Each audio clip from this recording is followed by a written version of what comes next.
vamos a platicar, Pablo y yo, sobre, entre otras cosas, Christopher Hitchens, y saldrán muchos otros temas también, ¿no, Pablo? Por supuesto. Entonces, primero yo creo que lo que debemos hacer en honor del gran Hitch es brindar con este whisky, ¿no?, a su salud. Hace 2 días, si hubiera vivido Hitchens, habría cumplido 70 años, ¿no? Así es. Una gran vida, que él en un libro que se llama Hitch 22, que nos habla de una manera extraordinaria como él lo hacía, ¿no? Pablo, ¿qué es lo que te atrae a ti de Christopher Hitchens, de la figura de Christopher Hitchens? Muchas cosas. En el plano vocacional podría decir que es mi padre intelectual. Realmente él le atribuyo haberme dado el valor de lanzarme como periodista, sobre todo a raíz de su cartas a jóvenes disidentes. Que aquí lo tenemos, de hecho, la versión original en inglés, fíjate, para nuestro auditorio. Sí. Una convocatoria que hace él de alzar la voz, de no dejar que otros decidan por ti. Exactamente, esa era parte de la idea. Esa frase fue realmente la palmada en la espalda que me animó. ¿En qué contexto lo conociste a Christopher Hitchens? ¿En qué contexto lo leíste? ¿En la secundaria? ¿En la prepa? No, ¿dónde? tarde. Fíjate que yo lo leí en los últimos años de la universidad. Okay. Yo estudié periodismo, pero sufrí una suerte de desconsuelo vocacional con el periodismo y me fui un poco a buscarme, a reencontrarme al Medio Oriente.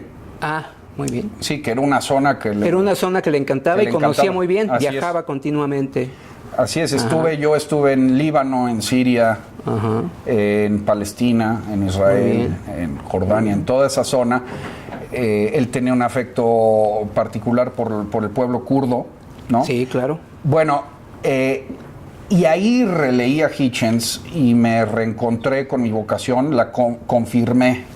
Ok, digamos. en el Medio Oriente. Así es. Es un lugar icónico, sí, ¿no? Bueno, entonces por el lado vocacional está muy claro. Y también yo lo diría por el local.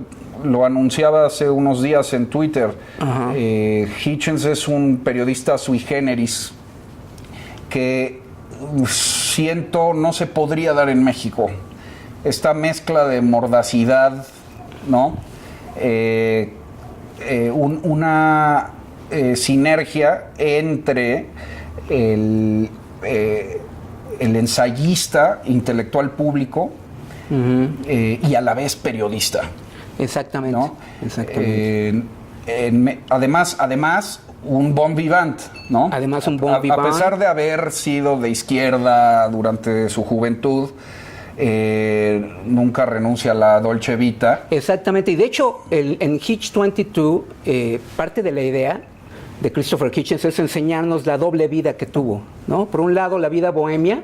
Así es. Y por otro lado, como tú dices, la Dolce Vita, ¿no? La vida del cóctel, la vida de la élite, ¿no? Y pudo manejar muy bien estas dos vidas sin que entrara en una contradicción, digamos, ¿no? Así es, sí, concilia muy bien a las clases sociales. Escribía en Vanity Fair, ¿no? Imagínate que es así como la revista cosmopolita de Nueva York, de todo el siglo XX, de la alta cultura. Sí. De la moda, ¿no? Pero al mismo tiempo hacía viajes a Afganistán y fumaba, tomaba whisky. Como lo estás haciendo aquí ahora tú. Sí, desafiaba al poder, sí, ¿no? Entonces, esa mezcla creo que no se podría dar en México porque tenemos una concepción del periodista, una concepción pública del periodista como, digamos, un artista pro bono, ¿sí?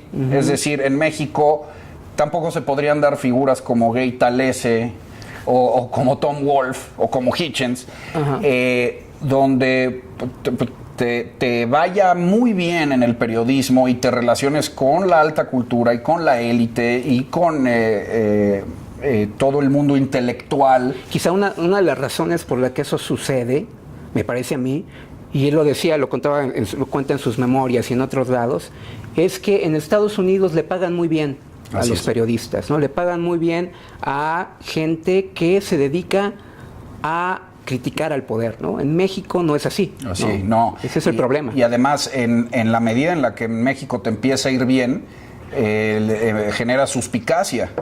Empieza a haber una suerte de sospechosismo de si hay algún contubernio con el poder, ¿no? Exactamente. Cuando no necesariamente. A menudo sí. Pero son las dos caras del mismo problema. Sí. Y sí, de hecho, gran parte de su afinidad con Estados Unidos y la razón por la que termina migrando es porque ve una gran libertad para escribir, para publicar. Exactamente. La consideraba una república ilustrada, ¿no? Sí. Ilustrada en el sentido de la ilustración, de los valores liberales del siglo XVIII. Sí, Estados Unidos se convirtió para él, digamos, en el país no solamente al final de su vida adoptó la nacionalidad norteamericana, aunque durante mucho tiempo no lo quiso hacer, pero al final, digamos, los últimos 10 años fue realmente un ciudadano norteamericano. Y de hecho quiero contarte una anécdota, porque yo estudié con Christopher Hitchens en la New School for Social Research en Nueva York, y lo llegué a visitar a su departamento en Washington, D.C. Ah, no me digas. Y hay una vez... ¡Qué envidia! ¡Qué envidia! La segunda vez que estuvimos ahí en su departamento en Washington, D.C., me invitó a un whisky, de hecho, y me dijo, quiero hacer un brindis contigo. Quiero que brindemos por la Constitución de Estados Unidos. Mira, ¿no? Sí. Entonces... Sí, decía, con toda verdad, que Estados Unidos era la primera república laica. Sí. República laica en la historia de la humanidad. Exactamente. Es cierto. Es cierto porque, de hecho, en su libro sobre Jefferson habla mucho del asunto, ¿no? Jefferson fue uno de los padres fundadores de Estados Unidos, y entre las cosas que hizo Jefferson fue el que promovió y promulgó, se puede decir, la Constitución, una de las constituciones, la Constitución de Virginia, ¿no? Y esa Constitución, digamos, se convirtió en la primera Constitución realmente laica. Sí, y Hitchens tiene un magnífico libro, una biografía sobre Jefferson, sí, ¿no? Sí. Que es muy bonita. Sí. Me gusta más la de Thomas Paine. Thomas Paine. Que Thomas Paine para mí es uno de los grandes revolucionarios del proceso de independencia, aunque era inglés, ¿no? Sí. El panfleto, como Hitchens, justo, yo creo que ahí inglés que se mueve a Estados Unidos. Yo creo que ahí se identificaba, ¿no? Bueno, pues en la biografía de Jefferson desmiente cómo Jefferson era un hombre religioso, ¿no? Fundador del protestantismo colonial. Exactamente. No es cierto, ¿no? Era un hombre profundamente receloso de la iglesia, de la religión. No de la religión per se, sino de la mezcla de Estado y religión. De la mezcla de Estado y religión, Entonces, claro. Ahí lo que deja muy claro es Jefferson en el proyecto constitucional, lo que siempre quiso dejar más que seguro es que no se mezclara nunca a la religión con el Estado. Con el poder público y las instituciones. Y de hecho, ahí Hitchens evalúa todos los documentos que deja Jefferson, los documentos públicos, y ninguno hace referencia a ningún dios. Claro. ¿no? Claro. Si acaso a quizá una fuerza creadora, ¿no? Sí, lo que dice, porque también son hombres del siglo XVIII. Lo que dice Hitchens es que Jefferson al fin y al cabo era un deísta, ¿no? Es decir, lo que tú dices, ¿no? Que creía que si creía en un dios, era un dios que no intervenía en el mundo, ¿no? Que a lo mejor creó el mundo, pero nunca intervenía en él. Sí, es. Que esa es una idea de Voltaire. Es una idea de Voltaire o de Spinoza también. Y bueno, también lo que es interesante aquí, lo que tú comentas, la idea del secularismo. La idea del secularismo existió teóricamente mucho antes de la fundación de la República Norteamericana, pero desde mi punto de vista creo que Hitchens estaría de acuerdo aquí conmigo. La novedad de Estados Unidos es poner en práctica esa teoría que ya existía detrás, Así es. ¿no? Sí, de hecho, pues es muy claro que los colonos, todos los aventureros y emprendedores que van al Nuevo Mundo, a Estados Unidos, van tanto por búsqueda de riquezas como por libertad religiosa. Claro. En Europa había una gran persecución, ¿no? Sí. Entonces, en Estados Unidos se podía ejercer la religión libremente, al menos en teoría. Al menos en teoría. Que eso no sucede con otras colonias de otros imperios, particularmente la española, ¿no? Claro. O sea, imagínate. Claro. Aquí sí el Estado, digamos la corona, estaba completamente en mancuerna con la iglesia. Exactamente. ¿No? Entonces, sí. Eso no sucedió allá. Y bueno, a través de los siglos, esa idea de libertad religiosa permaneció y a Hitchens lo seguía moviendo, ¿no? Y otra cosa muy importante es, para efectos de lo que estamos hablando del periodismo, Sí. siempre él criticó la sociedad de castas, más no de clases, sino de castas muy fijas y rígidas de Inglaterra, Sí. sobre todo castas intelectuales, Sí. en donde él, un joven de clase media, ¿no?, habiéndose superado a través de la universidad y lo que quieras, pero Sí. un joven de clase media nunca hubiera podido llegar al nivel que llegó en Estados Unidos. Pues, tienes toda la razón, y lo interesante de Hitchens es cuando habla, yo creo que una influencia muy importante para Hitchens fue su mamá, ¿no? Su mamá, la mamá de Hitchens, quería que su hijo, y eso lo dice en varios lados, quería que su hijo perteneciera a la élite. Así ¿no? es, así es. Perteneciera a la Así es. élite, y gracias a ella pudo él estudiar primero en Cambridge y luego en la Universidad de Oxford, ¿no? Así es. Y entonces, ¿no? realmente él se forma en Oxbridge, ¿no? La Universidad de Cambridge y la Universidad de Oxford. Y luego de ahí, gracias a la amistad que tuvo con Fenton, va a Londres, donde conoce a Martin Amis, uno de sus grandes amigos, Sí. y logra establecerse en Londres como un periodista, ¿no? Sí. Como un periodista. Sí, sí. No, y la figura materna es fundamental porque es una mujer judía Sí. que les había ocultado a sus Exactamente. hijos el judaísmo, justamente para que no fueran rechazados, es decir, para que Por la aristocracia británica. Por la aristocracia británica, que pudieran ser parte de la élite. Él se entera ya. Que los judíos en ese entonces, sobre todo Sí. cuando Hitchens era niño, que es la inmediata posguerra, pues era inusual. Ahora, también vale mucho la pena.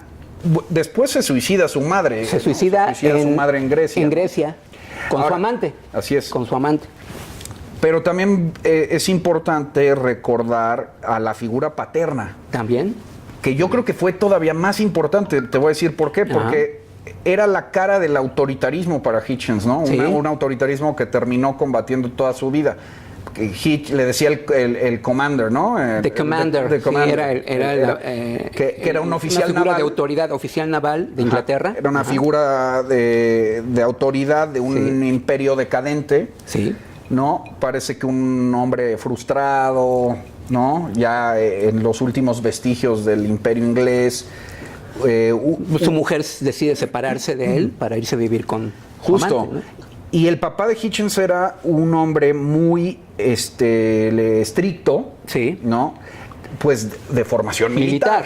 Militar. Que cuando tú analizas a Hitchens es todo lo contrario, Sí. ¿no? Es un rebelde, ¿no? Es un disidente. Un disidente.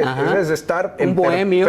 Exactamente, un bohemio en perpetuo desarreglo con el poder. Exactamente. Entonces, Sí. ahí sí se ve si nos vamos ya a figuras un poco románticas freudianas, se ve que pues toda su vida estuvo ahí combatiendo un poco a su papá.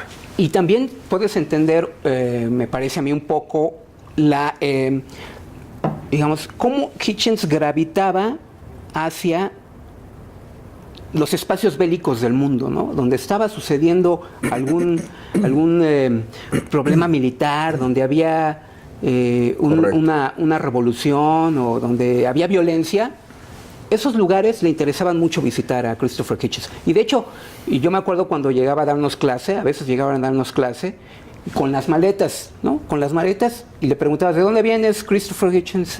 Vengo de Turquía, ¿no? Y Sí. entonces era muy interesante. Sí, Ajá. y de hecho, si algo lo llamó de esos conflictos bélicos era el antiimperialismo. Sí. Hitchens fue un profundo antiimperialista. Es cierto. Aunque admiraba el Imperio Británico. No, por supuesto, Sí. ya más al final, ¿no? Sí. Admiraba a las democracias liberales al final. Sí. Pero al principio de joven, trotskista, o sea, porque no hay que olvidar, ¿no? No hay que olvidarlo. Hitchens fue un revoltoso, un montonero, lo arrestaron. En Oxford. En Oxford, y encabezó la lucha antiguerra y Sí. anti-Vietnam, y formó parte de círculos trotskistas, socialistas. Después se termina desilusionando profundamente, Sí. sobre todo en Cuba, ¿no? Termina viendo lo que todos conocemos hoy, que todo era un cuento chino. Sí. Pero al principio él fue trotskista. Sí. Después lo argumentó como una gran escuela argumentativa, ¿no? Pero hay que también entender que fue trotskista toda su vida. Desde que conoció, digamos, las ideas de Trotsky hasta el final de su vida, se mantuvo fiel, con cambios, pero se mantuvo fiel al trotskismo. Incluso tuvo una polémica muy interesante con su amigo Martin Amis. Martin Amis escribió una serie de artículos contra Trotsky, y eso no le gustó nada a Christopher Hitchens. Y tuvieron un desencuentro los dos grandes amigos, ¿no? Sí, lo que pasa es que Hitchens, un poco su trotskismo es anti-estalinismo, ¿no? Pues claro. Acuérdate que la gran división ahí fue Trotsky-Stalin. Contra Stalin. Y siempre vio como la peor cara del experimento, pues, a Stalin.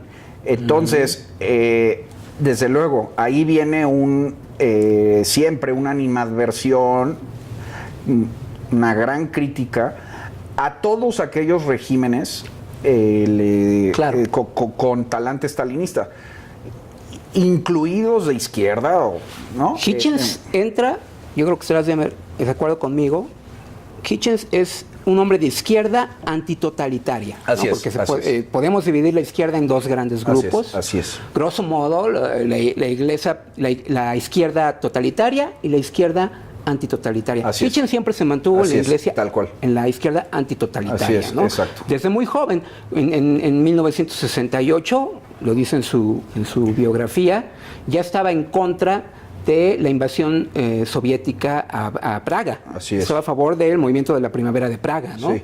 Pero también de la invasión de Estados Unidos a Vietnam. También, de exacto. Timor, ¿no? Sí. Las incursiones de Estados Unidos en América Latina. Sí. Es decir, sí, una denuncia antiimperialista y antitotalitaria. Y antitotalitaria. Que se ve reflejada, a final de cuentas, ese totalitarismo, con la crítica a la religión, ¿no? Claro. Que es claro. digamos, ya la fase superior del totalitarismo. La fase superior del totalitarismo y el origen también del totalitarismo, ¿no? O sea, lo puedes ver de los dos lados. Yo no soy ateo, ¿no? Que siempre me confronté con Hitch en eso. Pero sí estoy dispuesto a conceder la no existencia de Dios. De hecho, él no solamente se consideraba ateo, sino decía que era antiteo. O sea, no solamente antiteísta, ¿no? Antiteísta. Es decir, no solamente creía que no existía Dios, sino decía, si existiera Dios, eso sería un problema para la humanidad, ¿no? A mí particularmente no me encanta su fase de ateo. Antiteísta. me parece que es intelectualmente sus años más flojos. Los finales, dices. Sí, digo, la diatriba a la religión de su magnífico libro de God is not great, Ajá. Dios no es grande, es maravillosa, es fabulosa, ¿no? Está escrita impecablemente, pero me parece que sí son ya bastantes redundancias, ideas muy quemadas o repetidas. Sí. Argumentos de hace siglos, ¿no? Claro. Yo creo que el mejor Hitchens es el Hitchens literario, el crítico literario. El crítico literario. Sí, el de las reseñas y también el de las críticas punzantes a la política. Es este hombre mordaz, incisivo, contra figuras religiosas, sí, pero no contra la religión, sino más bien contra los centinelas de la religión. Los fundamentalismos. Así es. ¿No? Religiosos. Sí, pero creo que como escritor, como intelectual público, dio sus mejores años, sobre todo en los ensayos de crítica literaria y de conflictos bélicos, ¿no? De periodismo. Ahora que mencionas la crítica literaria, me parece que Hitchens fue, desde mi punto de vista, muy afortunado en sus amistades. Me voy a servir un poquito. Claro, por favor. Y también sírveme a mí. Sí, claro. Fue muy afortunado en sus amistades, ¿no?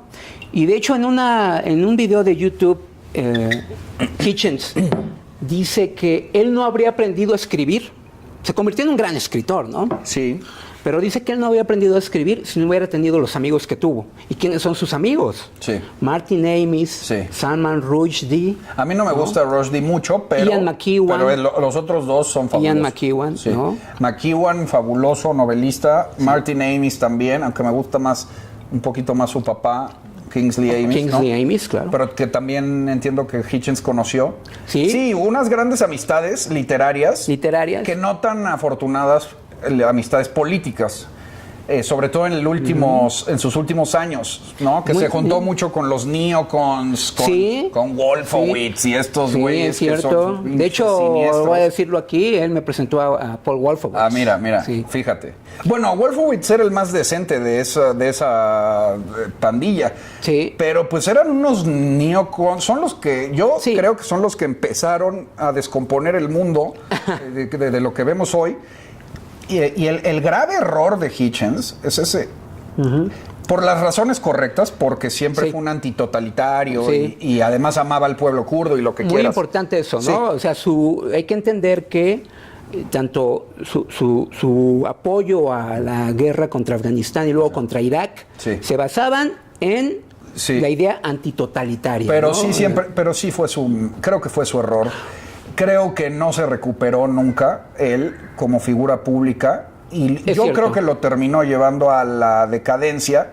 Cambió de tema, ¿no? Cambió de tema. O sea, él cuando ves su debate con su hermano, Peter Hitchens, ¿no? Que es interesante también la historia de su hermano. Que su hermano es un conservador. Que es un súper conservador. Es buen escritor. Los dos eran trotskistas, pero en algún momento su hermano se hizo conservador religioso, de hecho, ¿no? Y mantuvo, digamos, su talante de izquierda, ¿no? Sí.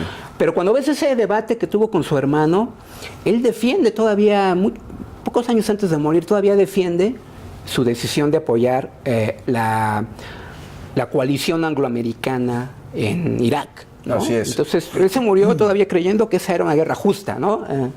Bueno, pero ya en vida salieron a la luz todas las mentiras de Cheney y de la CIA y de la comunidad de inteligencia, de las armas de destrucción masiva. Y fue una gran decepción para Hitchens porque no solía equivocarse. No solía equivocarse, pero aún así, él por ejemplo, es lo que decía era, ok, yo apoyé este esfuerzo antitotalitario y el problema fue que a la hora de aplicarlo, ¿no? Bush y sus asesores, etcétera, no hicieron bien el trabajo, ¿no? Exacto, y repito, las razones fueron correctas y la gran salida que tuvo al final del Consuelo fue ese, que no se hizo la guerra bien, la invasión.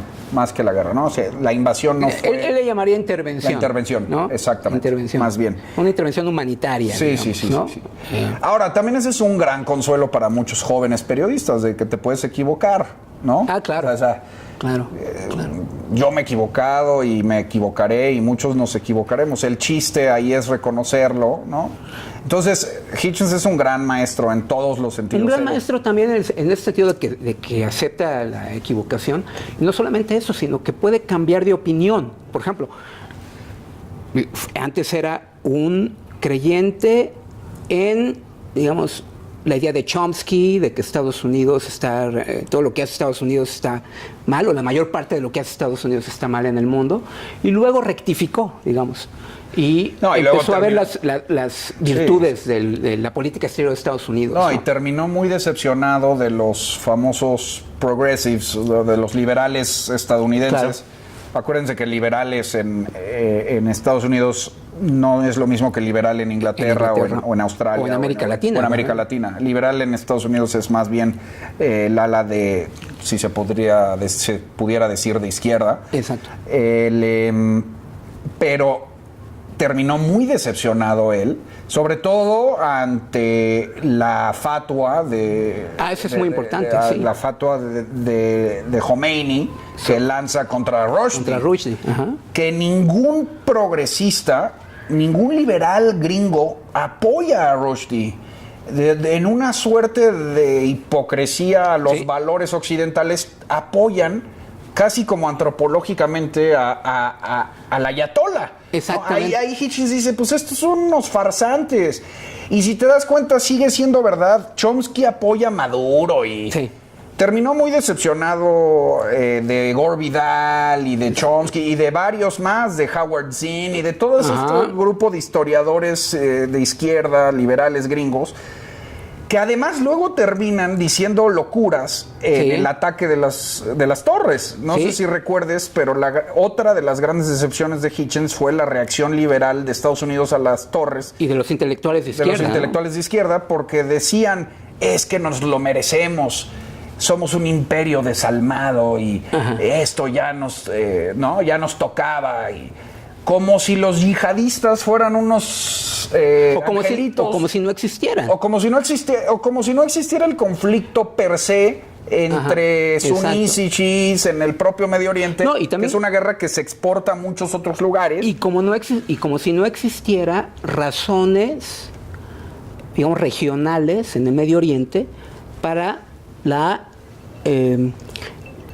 la formación de estos grupos fundamentalistas islámicos, ¿no? O sea, la política exterior de Estados Unidos, es lo que decía Hitchens y creo que tenía razón, la política exterior de Estados Unidos tiene muy poco que ver en la formación del fundamentalismo islámico, ¿no? Así es. Y otra cosa muy importante, Hitchens siempre se dio cuenta de que lo que los liberales estadounidenses criticaban de Occidente es lo mismo que odiaban los yihadistas.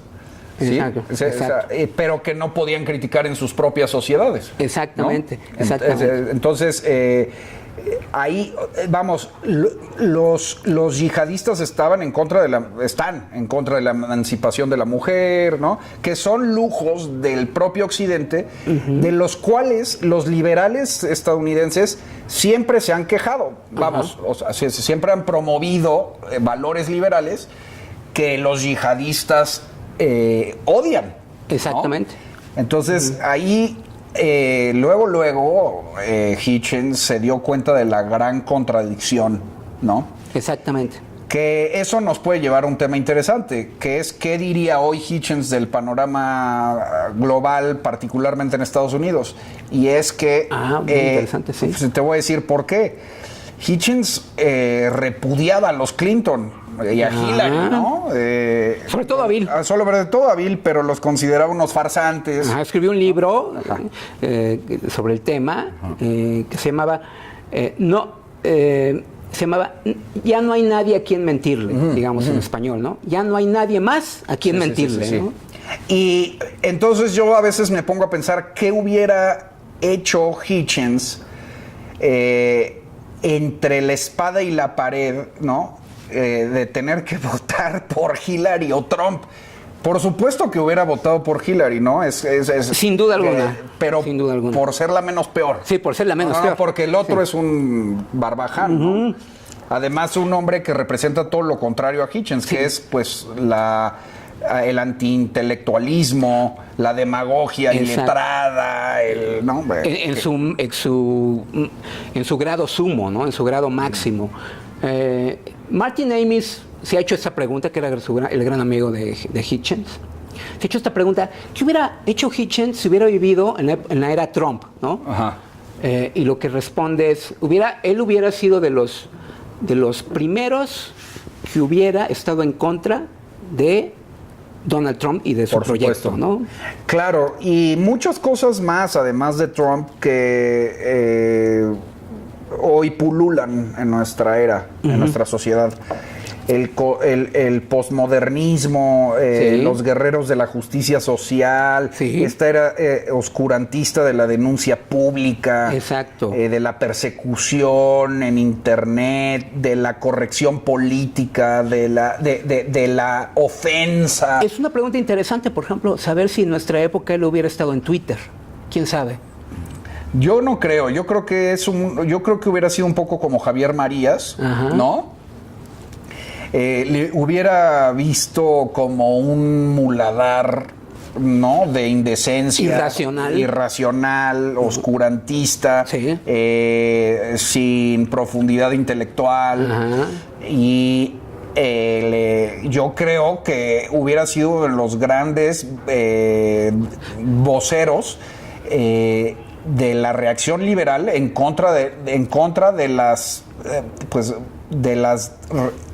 olas demagógicas y persecutorias de la red. Lo hubiera denunciado, la red, tanto Facebook como yo creo que Twitter, sí, ¿no? Sí, hubiera anunciado el declive de Occidente, claro, de nuestra civilización, ¿no? El triunfo de la estupidez. Acuérdate que Hitchens no tenía ningún temor de denunciar a los pendejos, ¿no? Para nada, al contrario. Exacto. Al contrario, aprovechaba la primera oportunidad. Y hay una frase que a mí me encanta que dice: nunca seas testigo de la injusticia o la estupidez. Exacto. Entonces, y a menudo la estupidez es más peligrosa que la maldad. ¿Sí? Porque la estupidez no puede darse nunca cuenta. Exactamente, ¿no? Exactamente. Y además es involuntaria, ¿no? Entonces, va por ahí. Y yo creo que hubiera sido uno de los grandes críticos de nuestra sociedad. Y qué pena, porque lo necesitamos. O sea, claro. Es una voz. Afortunadamente deja una obra prolífica y espléndida. Sí. Pero es una voz que requerimos, que hoy nos hace mucha falta. Necesitamos gente así en medio de una oscuridad.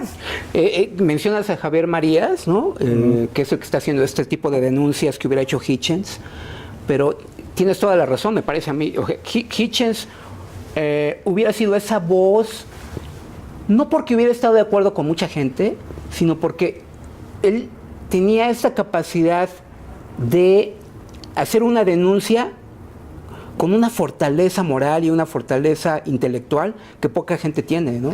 Claro, porque, mira, lo dijiste hace un rato, a pesar de tener la honestidad intelectual y la valentía de cambiar de opinión, igualito tenía la valentía de sostener sus tesis y de no retractarse y de no echarse para atrás y de no pedir disculpas ni perdón. Exacto. ¿No?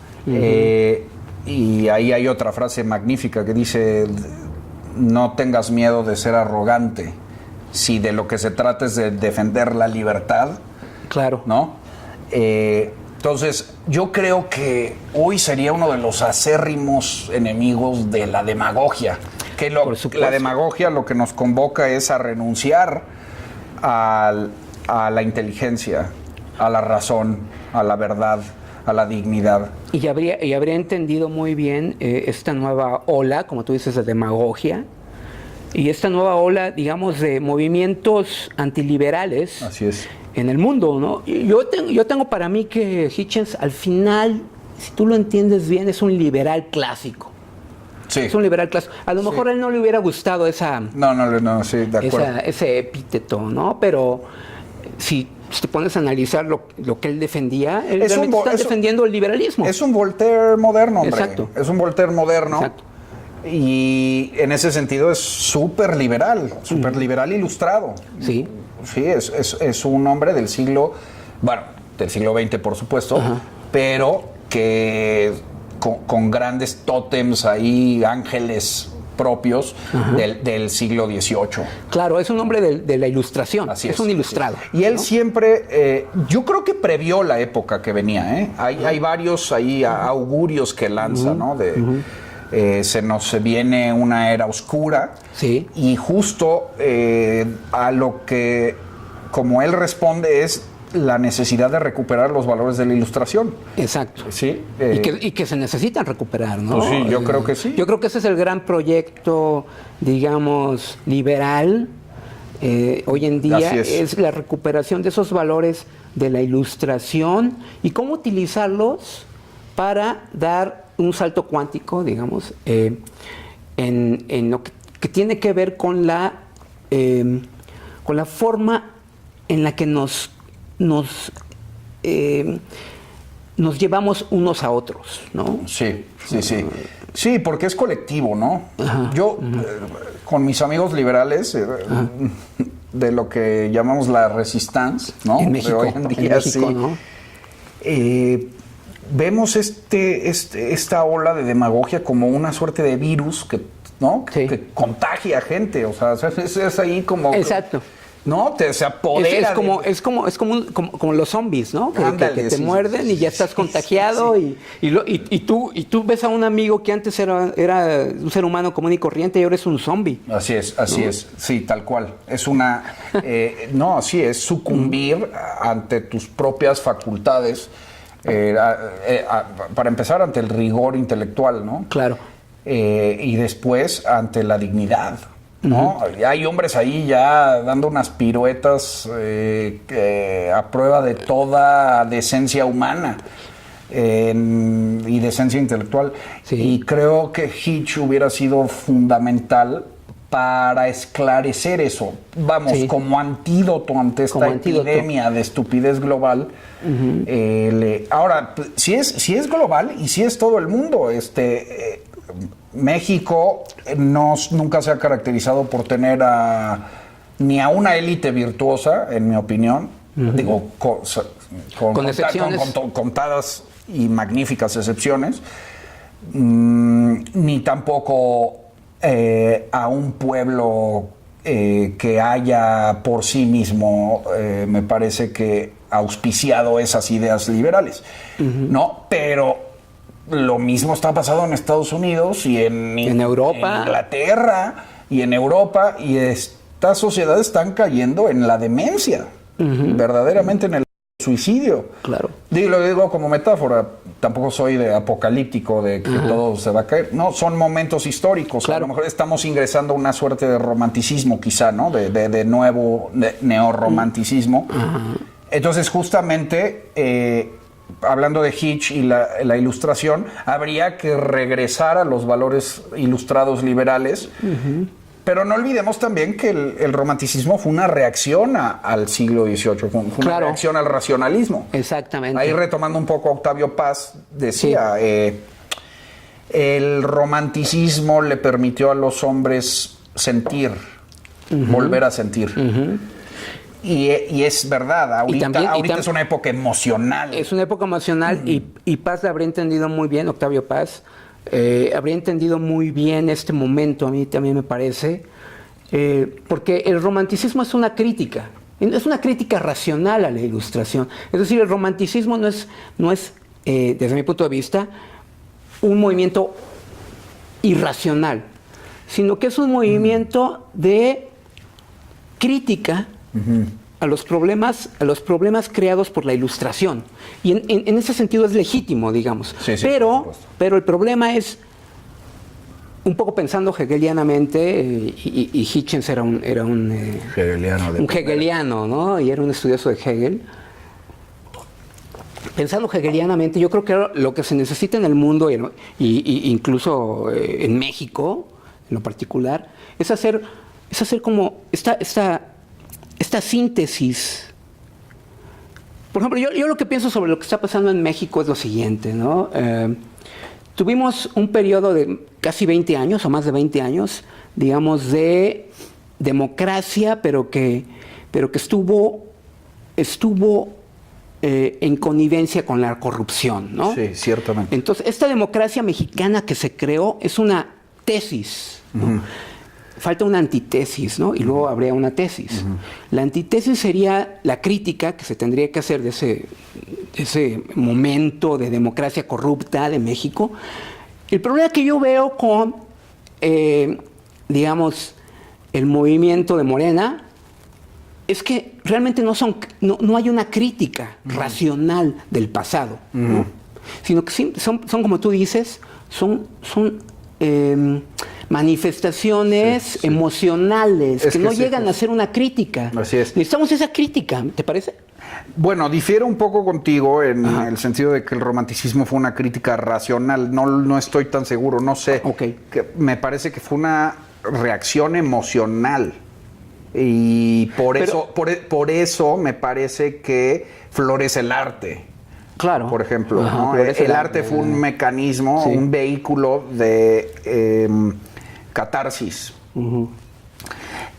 Y creo que eso es lo que salva al romanticismo. Si te pones a pensar, al romanticismo lo salva la catarsis artística. Claro.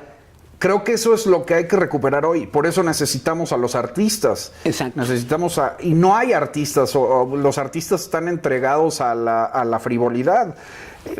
Yo creo que si vamos a poder salir de esto es a través del arte y de la poesía y de la escultura y la arquitectura y la pintura y la literatura, ¿no?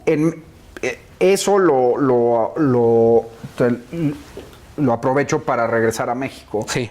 Justo en México no hay ahí sí estoy de acuerdo contigo, no hay una crítica racional a esta tesis que es el interregno neoliberal. Exacto. Me parece más bien que hay una reacción, pero que además es una reacción nostálgica, lo cual es profundamente peligroso, porque el romanticismo no fue tan nostálgico. No. El romanticismo al menos... Bueno, el futurismo, por ejemplo, es parte del romanticismo. Pues fíjate. En cambio, no, aquí el régimen demagógico que nos tomó por asalto es... Bueno, no nos tomó por asalto, hay que decir que tiene toda la legitimidad democrática, ¿no? Pero bueno, este régimen es nostálgico de un pasado ilusorio, ¿no?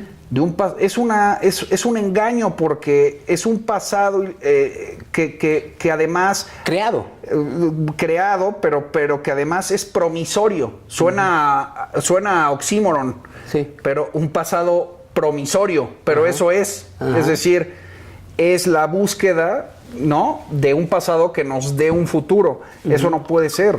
Es regresar a una suerte de origen previo al pecado natural, ¿no?, al pecado original, lo cual es una completa fantasía. Claro. ¿No? Ahora, tienes toda la razón en cuanto a que esta democracia mexicana es defectuosa, es incipiente, ¿no? Viciada, ¿no? Nunca se consolida la democracia liberal en México, y eso le toca a los liberales. Pero lo que queremos es que se consolide. Sí, exacto. No que no se consolide y que haya otra cosa diferente. Ese es el falso dilema que representa Andrés Manuel. O sea, Andrés Manuel no dice, vamos a mejorar la democracia todo eso, liberal. No, vamos a destruir y recuperar la gloria de antaño. Pero que además no le da un contenido, ¿no? Sino que es una entelequia, ¿no? Sí, es una abstracción intelectual. O más bien es una abstracción emocional de él, incluso. Es unipersonal, compartida por millones de personas. Bueno, el punto que quiero decir es, sí, lo que le toca a los intelectuales liberales ¿Quieres más? Sí, por favor. lo que nos toca a nosotros en la Resistance Sí. es jamás apelar a ese pasado. Yo, por ejemplo, cometí el error de apoyar a Peña Nieto en el primer año, ¿no? Ok. de las reformas, y cometí el error de darle el beneficio de la duda al poder. Siempre lo he dicho, es un grave error, porque al poder nunca se le puede dar el beneficio de la duda, porque según la apuesta de Pascal, ¿no? La apuesta de Pascal te dice que siempre es preferible esperar lo peor y prepararte a que esperar lo mejor y ser ingenuo y que ¿no? e incauto, Sí. y que te agarren por sorpresa. Claro. Eso me pasó a mí de joven. Es algo que le pido ahora a mis alumnos no hacer, ¿no? Y gran parte de la tarea de los críticos del régimen hoy, de los intelectuales liberales, es criticar ese pasado también. Es decir, no fue ni remotamente lo que anhelábamos Fox, Calderón ni Peña Nieto. O quizá puedes incluir a Zedillo ahí también. No, nunca se consolidó. Fue un régimen viciado, un interregno viciado, con muchos problemas, y que, ahora bien, esto es muy importante también decirlo. Yo escribí un artículo sobre eso, que se llamó Mea Culpa Tramposo. La demagogia no es culpa de los liberales. Yo no creo que sea una culpa de los liberales. Las demagogias preceden al liberalismo. Claro. Las demagogias siempre se han dado. De hecho, el liberalismo se puede entender como un antídoto en contra de la demagogia, ¿no? Exactamente, justo. Y decir con esta suerte de mea culpa, ¿no? De darte latigazos en el pecho, como hacen muchos liberales, es que fallamos y por eso están ahora. Yo no me la compro tanto. Y además es darle armas al enemigo, si lo piensas bien. Y es un poco, hablando de Hitchens, es un poco lo que él acusaba a los liberales del 11 de septiembre. Es decir, los liberales del 11 de septiembre en Estados Unidos terminan favoreciendo a los yihadistas, diciendo, es que esto es culpa del imperio desalmado, ¿no?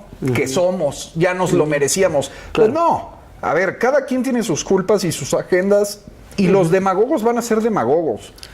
Aprovecharon un momento de debilidad del liberalismo, pero yo no creo que la demagogia sea consecuencia de, o peor aún, culpa, ¿no? El liberalismo tendrá que examinar sus propios desafíos y sus propios errores. Pero peor aún, los demagogos autoritarios siempre han tenido su propia agenda en toda la historia de la humanidad. Y saldrán como respuesta a uno u otro régimen. Exacto. Fíjate que yo estoy totalmente de acuerdo contigo, y creo que lo que tendríamos que tratar, digamos, los que simpatizamos con el liberalismo o los que son liberales, tendríamos que tratar de mandar el mensaje a la mayor parte de gente posible que es posible cambiar la sociedad mexicana y que haya más igualdad y que haya menos pobreza, etcétera, pero que esto no es posible y nunca va a ser posible si no adoptas las principales tesis del liberalismo. Es decir, no hay utopía sin liberalismo. No hay utopía sin liberalismo. Que tienes toda la razón. Estoy muy de acuerdo contigo. Yo tengo una gran discusión al interior de mis grupos de amigos liberales, porque muchos dicen, hay que adoptar el lenguaje demagógico como herramienta de... Esa es una trampa. Es una trampa. Terrible. Porque dejas de lado lo que tú dices, que son los valores e instituciones liberales, ¿no? Y los catafixias, los intercambias por un discurso. Un discurso vacío, un discurso como estrategia electoral. Eso es la demagogia, en el fondo. Eso es demagogia, en el fondo, sí. Entonces, vale mucho la pena recordar que debemos de tener un liberalismo combativo, valiente, pero que recupere estos valores. Exacto. Que parte de eso, tienes razón, yo creo que hay que apoyar la igualdad de oportunidades. No sé si la igualdad, o sea, porque no estoy tan seguro que exista eso. Yo distingo entre igualdad de oportunidades e igualdad de resultado, ¿no? Yo estoy en contra de la igualdad de resultado, pero estoy a favor de la igualdad de oportunidades. Pero sí pasa una clave de la crítica al nuevo mundo, sí es la crítica a las élites, sobre todo a la élite mexicana. Tenemos que reconocer que tenemos una élite displicente, históricamente iletrada. Sin duda. No, poco comprometida y apática, y que no hay pueblo que pueda salir adelante sin la ayuda de las élites. Necesitamos una élite cultivada. Así es, una élite ilustrada que además se considere pueblo. Ese es el gran problema de la élite mexicana. La élite mexicana ve al pueblo ¿no? hacia abajo, no le tiene mucha esperanza, y además hay un problema estético ahí de suciedad y de... Eso es grave. Sí. La élite mexicana debe de asumirse como líder del pueblo y defenderlo de la demagogia. Exactamente. Si no, ¿quién? Es lo que yo siempre digo. ¿Quién va a defender al pueblo de la demagogia si no es la élite ilustrada? El problema es que en México no hay una élite ilustrada, no hay una élite históricamente comprometida con su propio pueblo. No es como la élite inglesa, ¿no? Que vamos todos juntos. Sí. Aquí la élite juega agua para su propio molino, y eso sí, desde luego que termina dividiendo a la sociedad. Claro. Y es lo que los demagogos como López Obrador aprovechan. Exactamente. Entonces, yo creo que para terminar un poco, dos cosas, ¿no? Una, en lo que tiene que ver con México, digamos. Yo creo que el gran desafío ahora es cómo le hacemos para, digamos, advertir a la mayor parte de los mexicanos que el liberalismo es el horizonte. Es un horizonte del que más allá de ese horizonte, digamos, lo que existe es la barbarie. No hay civilización sin liberalismo, ¿no? Pero tenemos que ser didácticos, digamos, tenemos que ser capaces de enseñar que el liberalismo te lleva a la civilización, que el liberalismo te lleva a las buenas maneras, que el liberalismo te lleva a todo lo que es bueno y que no hay un horizonte más allá del liberalismo. Teniendo en cuenta que el liberalismo también tiene que corregir sus propios errores, ¿no? Sí. Bueno, es una tarea titánica, cuesta arriba, sobre todo si aceptamos y concedemos juntos que todo el mundo parece haber entrado en una suerte de hipnosis colectiva, emocional, oscura. Entonces, a mí me parece que es complicado. Yo creo, retomando a Hitchens, pero además a uno de sus grandes ídolos, a Orwell. George Orwell. Claro. Yo creo que esto es una... Increíble que no lo hayamos mencionado todavía, ¿no? Eso es una tarea, hablando de los dos, yo creo que esto es una guerra lingüística, en el fondo. Entonces, yo creo que vamos a ganar la batalla en la medida en la que podamos recuperar a la lengua, al significado, a la verdad, y poder denunciar a la posverdad y a las mentiras, y que la propia gente se empiece a dar cuenta de cómo los hechos y la realidad no empatan con el régimen. Exactamente. Si te das cuenta, una de las grandes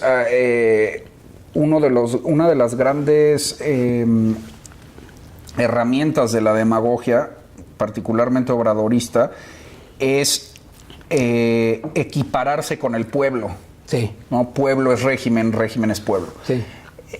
Eso es lo primero que hay que denunciar. A ver, señores, esto no es el pueblo, esto es una élite de farsantes que se presenta como parte del pueblo. Se vistieron como ustedes, pero no lo son, y vean el desastre que están causando.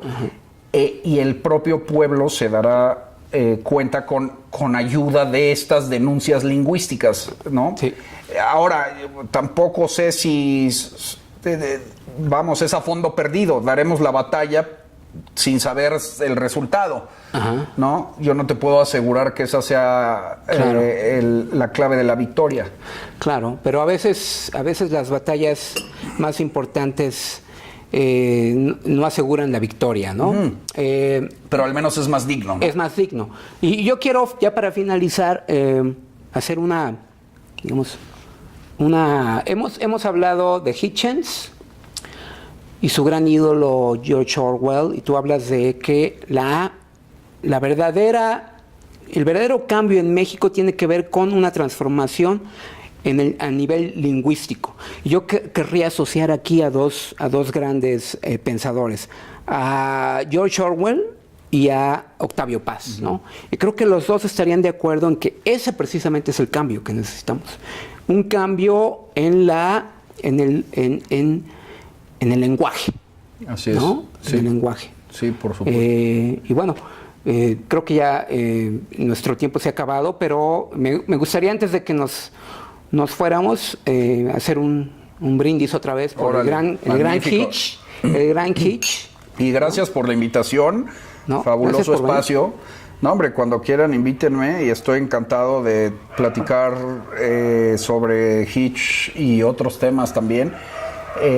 Y bueno, sí hay que recuperar este tipo de intelectuales públicos que son fundamentales para la preservación de nuestra civilización, ¿no?